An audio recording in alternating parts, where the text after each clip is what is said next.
let's look at a multiband compressor on a full mix situation. And we're going to just do a rock mix. So we'll take Bone Guns Sasquatch Hopscotch off of Annex. So I've got the chorus, the end chorus, and we'll listen to this bypassed at first.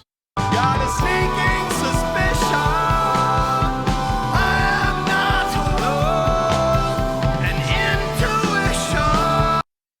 Okay, let's turn this on and just hear what it's doing. Got a sneaking suspicion I am not alone. An intuition. So this multiband compressor is called Multiplicity by DMG Audio. I really like this one. It's the one I use 99% of the time when I want a multiband compressor. It's the advantage of it is it's very open-ended and you can do a lot. The disadvantage is it's very open-ended, so there's a lot of options that you can be digging through. But I'm a geek, so I like geeking out on it. Sonically, though, it's extremely transparent, so as you can hear, Got a sneaking suspicion I am not alone. An intuition. you can hear how it's very transparent to what it does. It is doing something, but it's not like super colorful about it. Now, let's dig in and really listen to what it's doing. So, to review, a multiband compressor splits up the frequency range, and this one I have it set up to do into 3 sections: low, middle, and high. So on the low end, you can see the crossover point is here. So that's where it's cutting, and you can actually see the crossover points, and you can change it around if you want. So you could say like, oh, I want the crossover point to be a really steep cut. Right there, it's cutting off between the low band and the mid band. And if you do it super gentle, it will be like, okay, this band is kind of bleeding into this one. So the compressor will do this wavy thing between the 2 bands. Basically, the steeper the slope, the more aggressive it sounds, and the more artifacting you can get. It doesn't sound as natural when you get super steep. But sometimes that's fun for sound design, or for real problem areas. It can be handy to have a steep slope. And the inverse is true, where if you have a slow slope, the bands are going to interact more, so you have less control, but it's going to be more neutral sounding. So, give and take is always with audio. But let's listen to the low end. So this is just what the low end part of the compressor hears, and it's working on. So we're going to just solo this, but I'm going to bypass the compressor. So here's what it hears.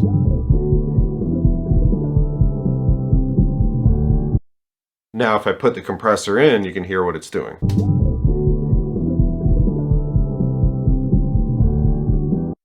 You hear how it's kind of reacting to that kick drum and just brings it down really quick?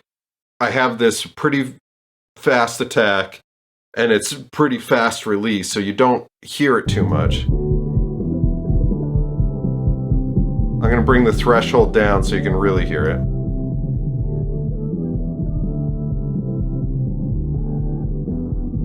Now it's pumping. It's just listening to the low end, just affecting the low end. So when I bring it in with the whole mix with those insane settings, let's listen to it. So bypassed at first. Got a sneaking suspicion.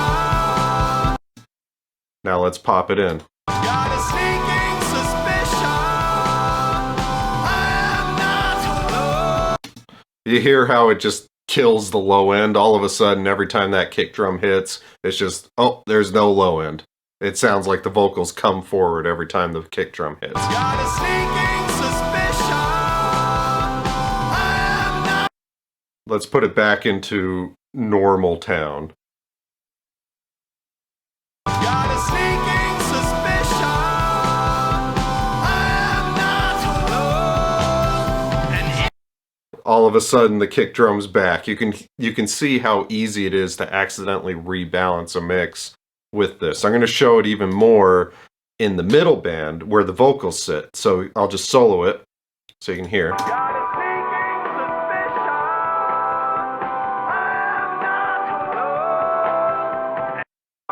Bypassed.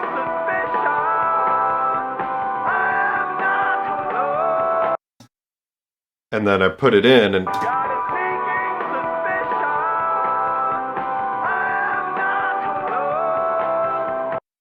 you can hear how it sounds like I added a compressor to just the vocals because that's the loudest section. The vocals are the loudest things in that frequency range. If I bypass it with the other two bands active, here's what it sounds like. Got a sneaking suspicion I'm not alone. Bring in that mid band. Got a sneaking suspicion I'm not alone. You hear how it tucked the vocals back in? Again, that's why a lot of the times I don't reach for a multiband compressor for this kind of thing.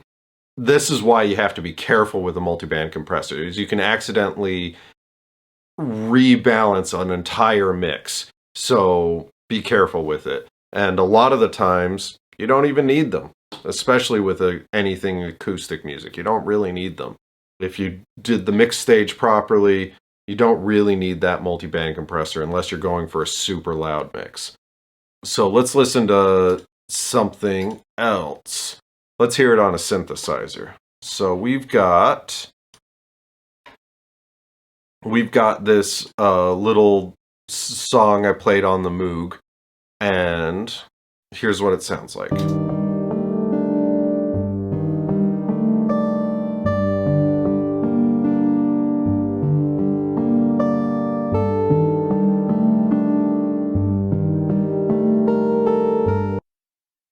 So you can hear how with that patch I have an LFO controlling a filter sweep.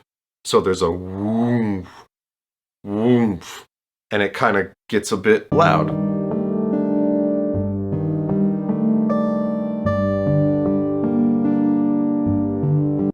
You hear how that filter sweep comes in.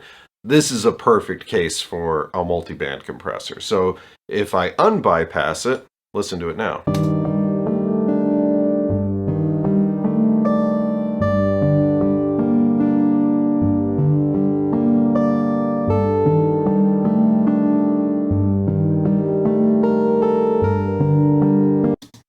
You hear how it's just taming that whoosh, and you go, well, why couldn't I just use a dynamic EQ?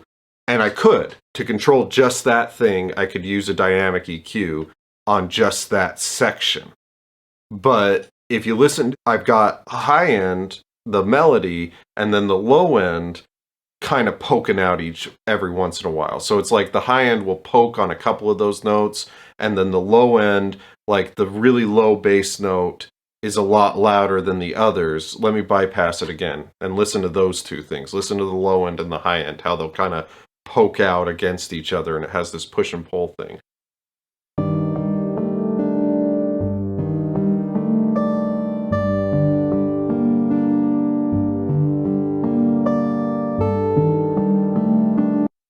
I could live with that, but let's put this in and listen to it.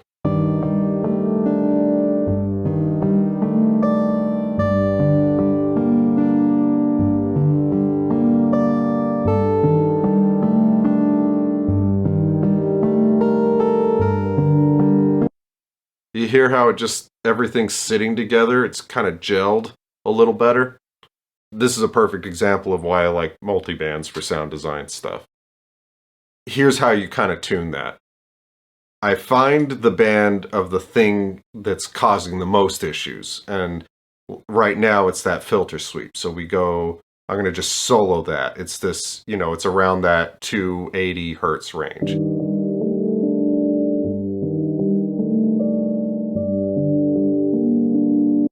And then I can set the threshold and the ratio just like I normally would. So If I think it's not doing enough, lower the threshold, raise the ratio. Let's hear it. Do it some more.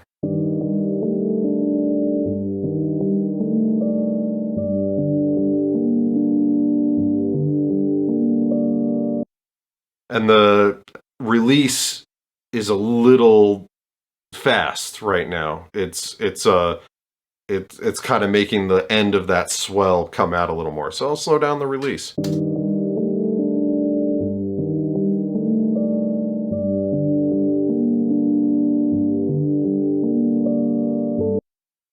Versus a fast release, listen to this.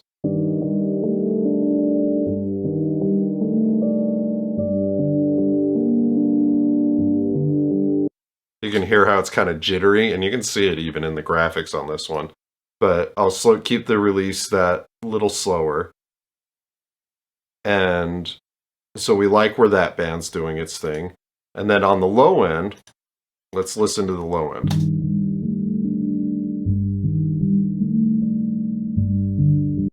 You hear on that first note, it really hits. That's the one that I want to just tame a little bit. So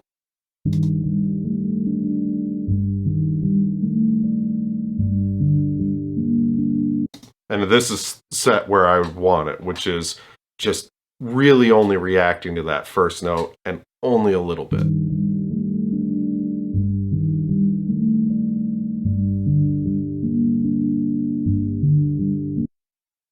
And then on the high end, here's what it's doing.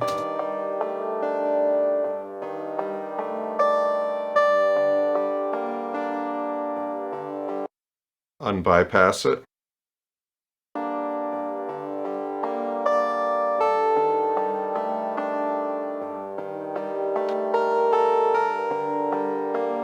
And you can hear I have it set to just hit those where it pokes out a little bit. That's all. Usually that's what I'm looking for when I'm doing problem-solving multiband compressor. Just when it's just poking out. So again, here's with it in.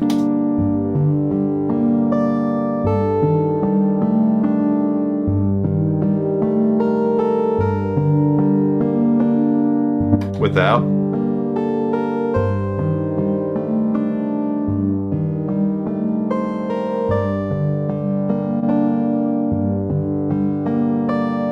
With.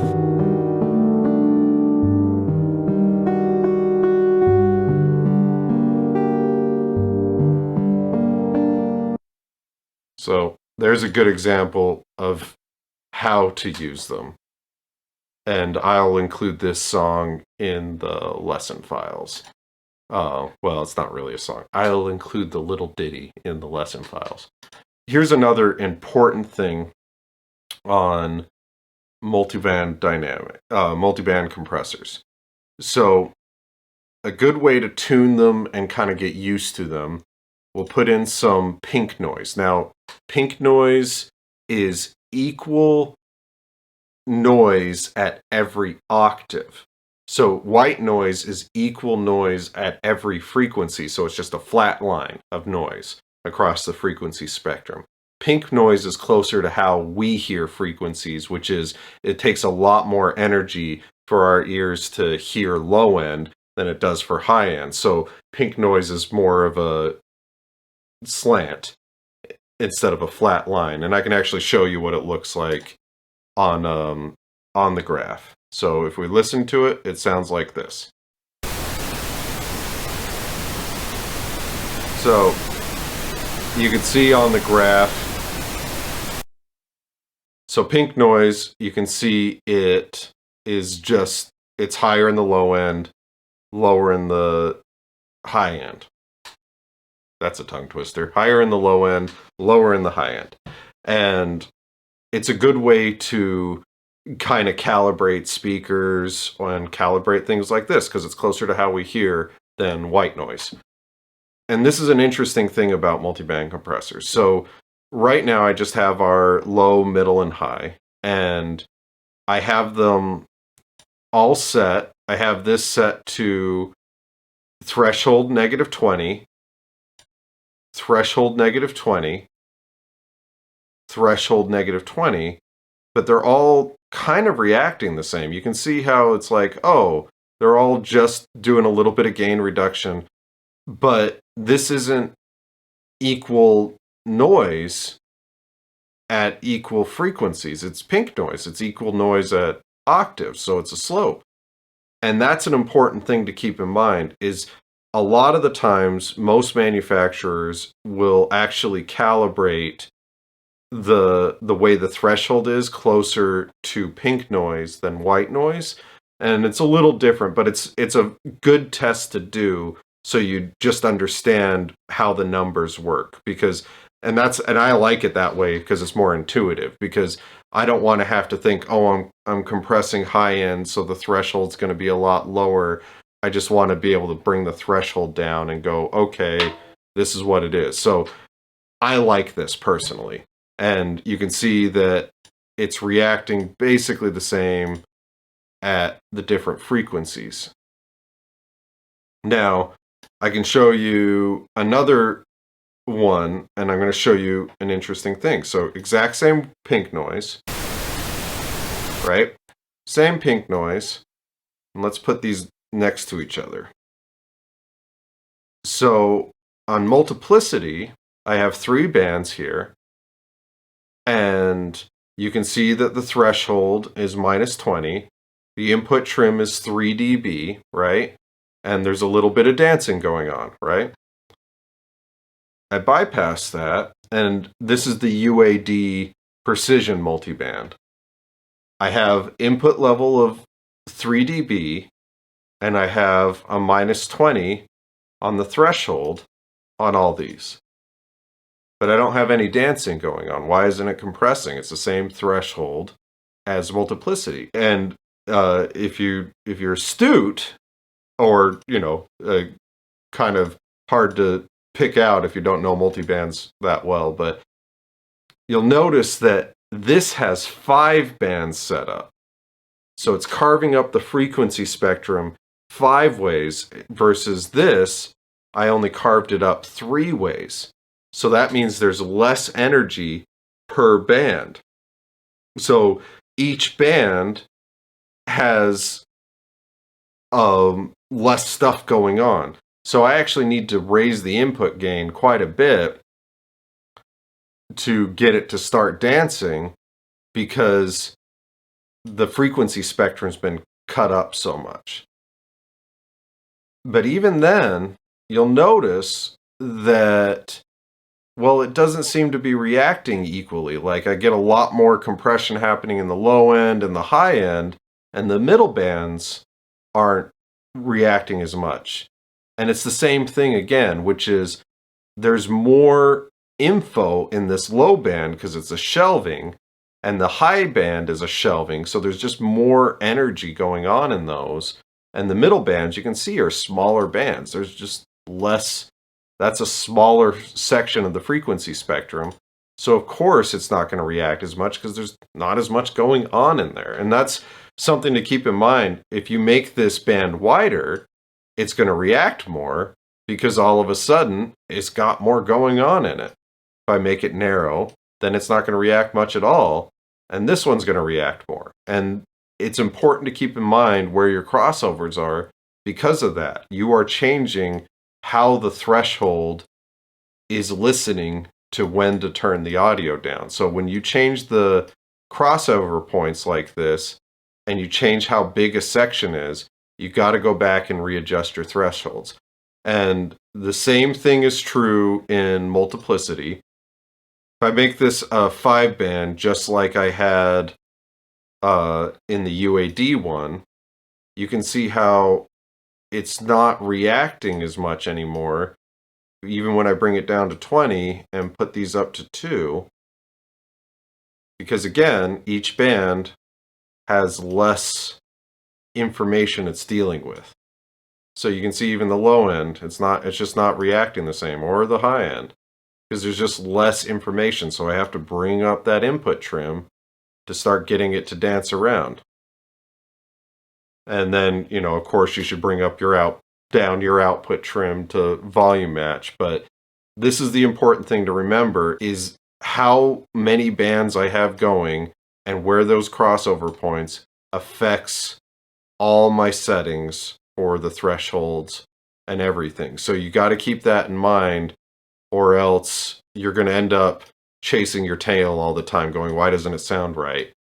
The other thing I like about multiplicity that I haven't seen in other multiband compressors, I'm sure there's one that does it, is this one has a dynamic EQ built in before the crossover network. I'm going to clean this up. So I'll have 3 crossovers.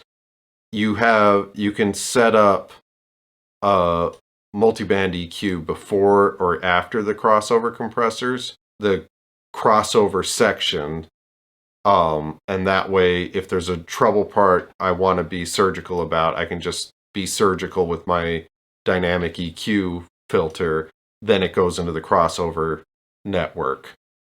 And this is a lot more independent, obviously.